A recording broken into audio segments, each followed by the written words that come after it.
Hi, I'm Dr. David Hill, and today we're going to talk about treating a runny nose in an infant. Now, infants almost always get runny noses as a result of a cold, although gastroesophageal reflux may cause congestion on a runny nose as well. Older infants, greater than 6 months of age, may also have allergies. So how we treat a runny nose depends in part on what the cause of the runny nose is. Assuming it's a cold, there's not a whole lot to do. The real thing to be concerned about is the congestion. When infants eat, especially if they're nursing, they have to breathe through their nose while they're eating. So an infant whose nose is clogged up may have a very difficult time eating and, of course, sleeping. The thing to do for this is to use saline drops. Now, you can go buy a product like Little Noses, a commercially available saline drop for very little money.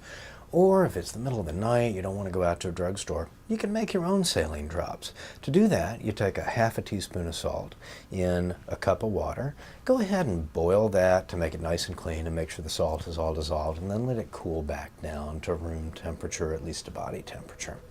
You can then take a medicine dropper or eyedropper and drop just 2 or 3 little drops of salt in the baby's nose. Let them sit there for a few seconds, and then hopefully you still have that little suction bulb thingy that they gave you when your baby was born. Usually they're light blue or dark red in color. They came home from the hospital usually, but you can buy them at a drugstore for a couple of dollars if you don't still have it.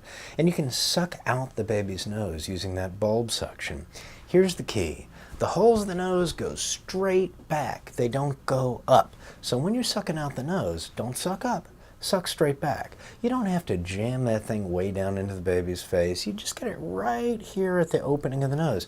That's plenty. And you can suck out some of the snot and some of the salt water that you've made, and that'll clear up the baby's nose and usually help with eating and sleeping.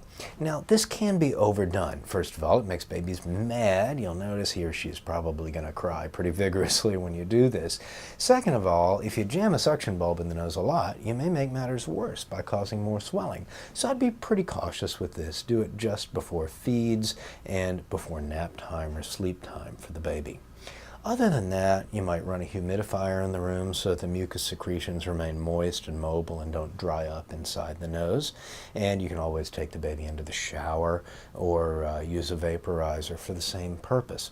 Now, if the baby's runny nose goes on longer than 10 days, you may actually be looking at a sinus infection or allergies, especially if your baby has a fever that lasts more than 3 days or that goes away for 24 hours and then returns. In any of these cases, you really need to talk to the baby's doctor about a more thorough evaluation. Talking about how to treat a runny nose in infants, I'm Dr. David Hill.